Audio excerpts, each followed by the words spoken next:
Okay, alright. Ang balita po natin ngayon ay patungkol kay Kim Cho at saka si Paula Avellino about po ito si Kim Pao, guys.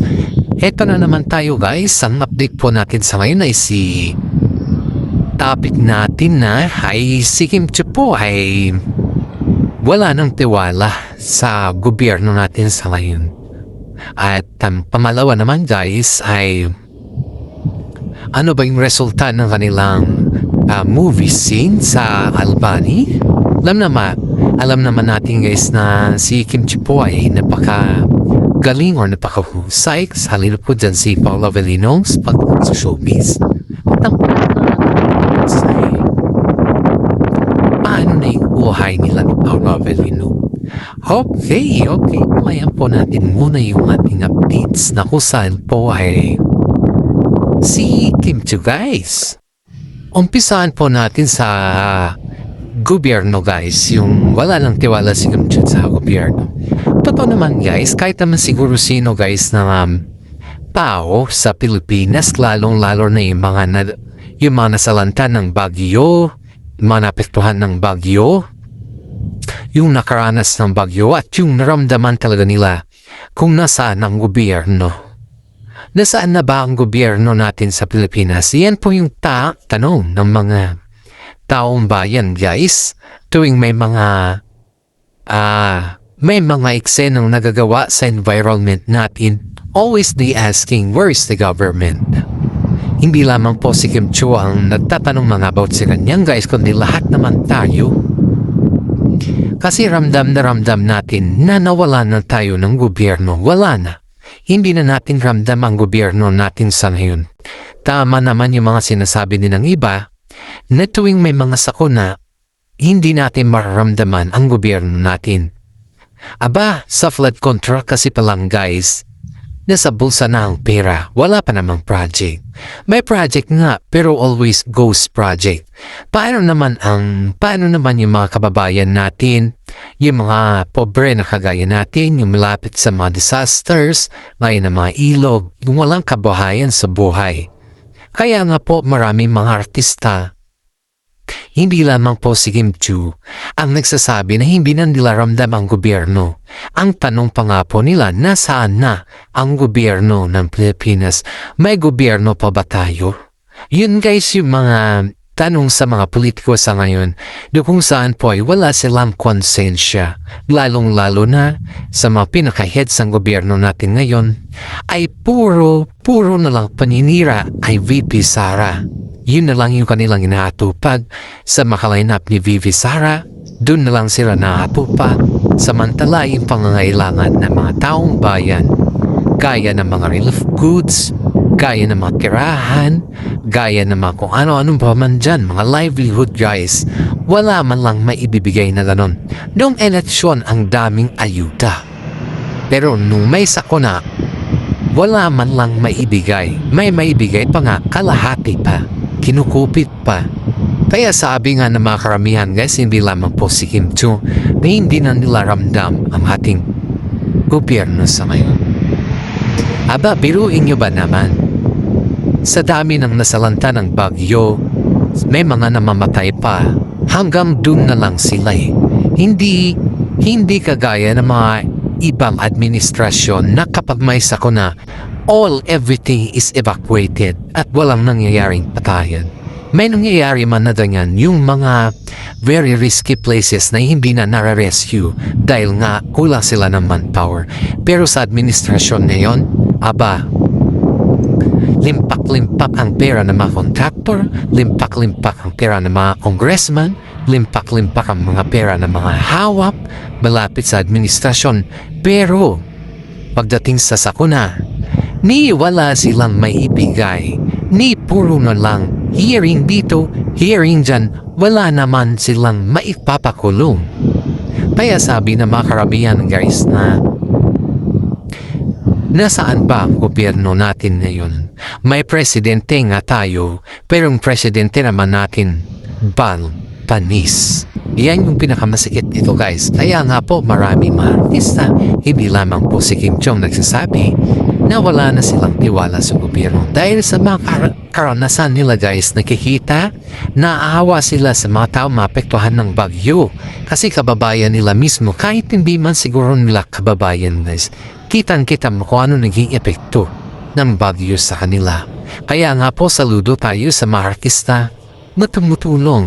Kahit man sila ay artista, hindi connected sa politiko, hawak kamay pa rin sila na tumutulong at tumulong sa ating kababayan dahil alam nila yung hirap na kanilang pinagdaanan. Buti pa sila may mga puso na tumulong at they don't want ayaw nila guys na yung bang may kapalit yung kanilang pagtulong. Ang gusto lang nila is tumulong at humble silang tumulong. Yun po guys, yung saludo tayo sa mga taong ganyan dahil hindi sila humihingi ng kapalit. Kaya maraming salamat sa mga taong tumulong, sa mga artistang tumulong at willing tumulong sa mga kababayan natin na nasalanta ng bagyo. Saludo po tayo dyan at yan po ibigyan po natin ng malaking palakpak sa kanila. Eto guys, sunod po na kwan natin. Pasadahan po natin yung pangalawang topic natin guys na patungkol na naman ito sa love scene nila Tito at saka si Paolo Babies about movie. Aba. Hindi mo talaga maiwasan na may maiinggit sa kanila guys dahil ang sabi dito ng isang ka-showbiz nila ay umihi pala ito ng isang project na kung saan ay gusto din niya na makatambal or something na kahit extra man lang sa movie nila Paolo Avellino dahil may dinaramdam pala ito. Kumbaga guys, is may problema siguro sa pamilya or something sa sarili. We don't know guys, but ito ay sayon dito sa ating legit na sources ay may problema pala ito sa kanya. We don't know kung anong problema niya guys, basta may problema siya. Malaki yung kanyang pangangailangan, for sure. Pero siyempre guys, ito kasing showbiz na to na girl, dati nito sa showbiz, ang ayaw lang kasi nila sa kanya, may attitude kasi ito. Nung siya'y sumikat, halos ayaw niyang pansinin yung kanyang mga fans. Halos kahit man nang sana magpirma ng photograph or something na pansin ng hi, hello, hindi man lang niya kayang magawa. At ang sabi niya is sumikat daw sa dahil sa kanya, hindi daw dahil sa mga fans.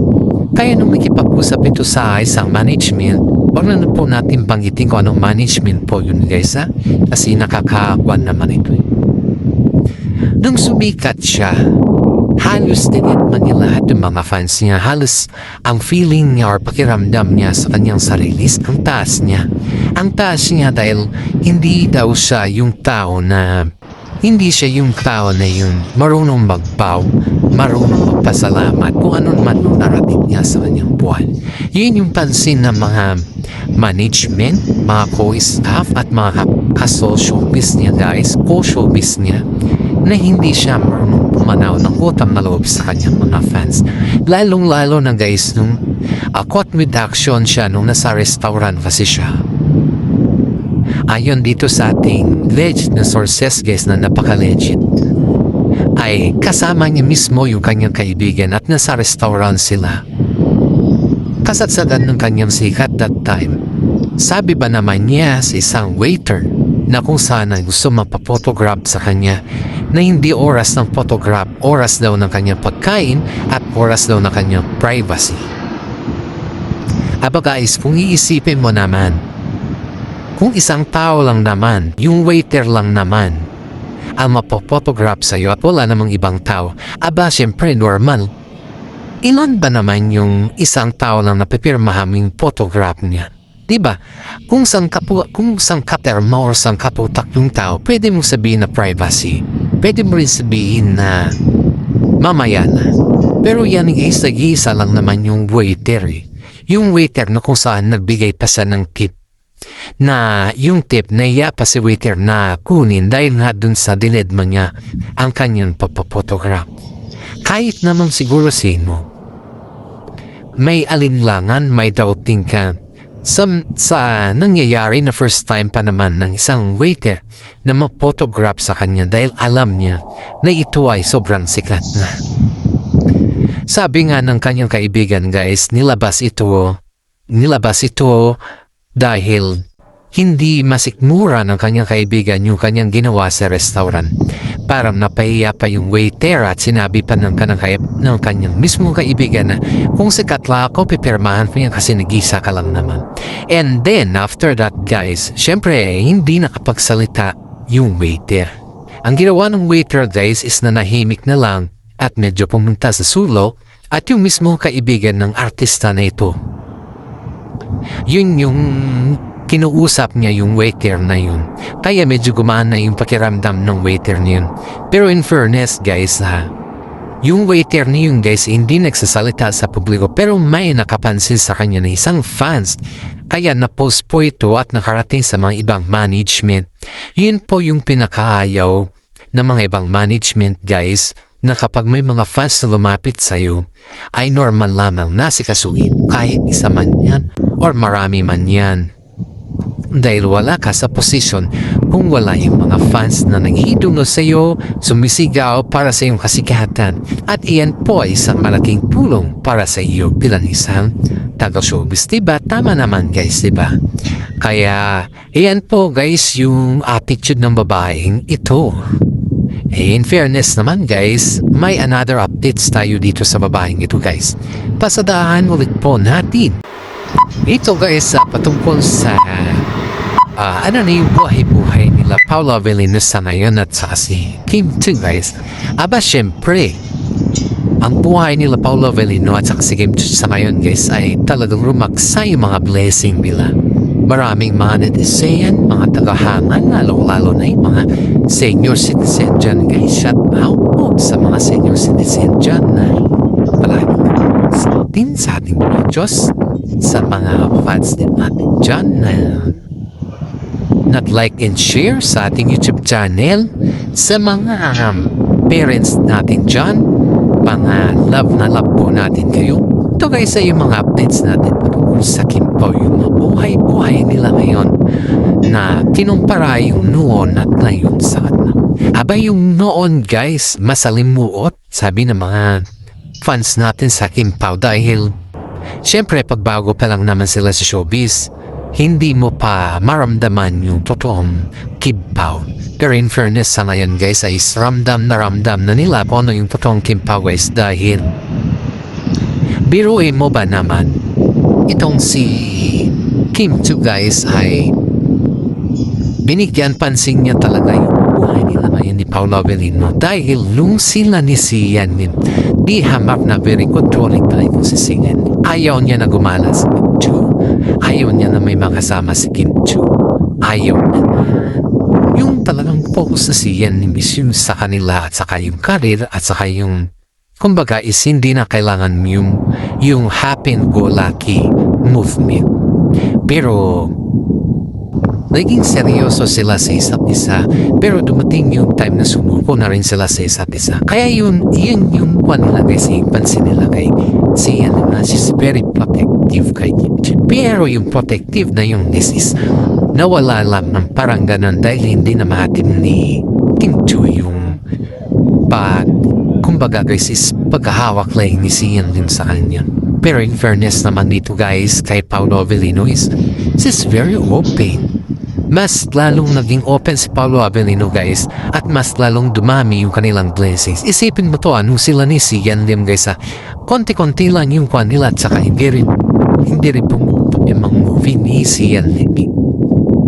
Kung wala si Kim Chu na nagkakarir, hindi pumutok yun. Pero pag nandun si Kim Chu na nagkakarir, syempre, pumuputok yung movie ni Sian Lim. Pero dito guys, kita mo naman si Paolo Avellino. Kita mo naman yung pag-open-minded niya, very responsible, at hindi niya hawak si Kim Chu. Ayon niya dito sa ating na sources guys, na si Kim Chu po ay hawak ni Fleeg.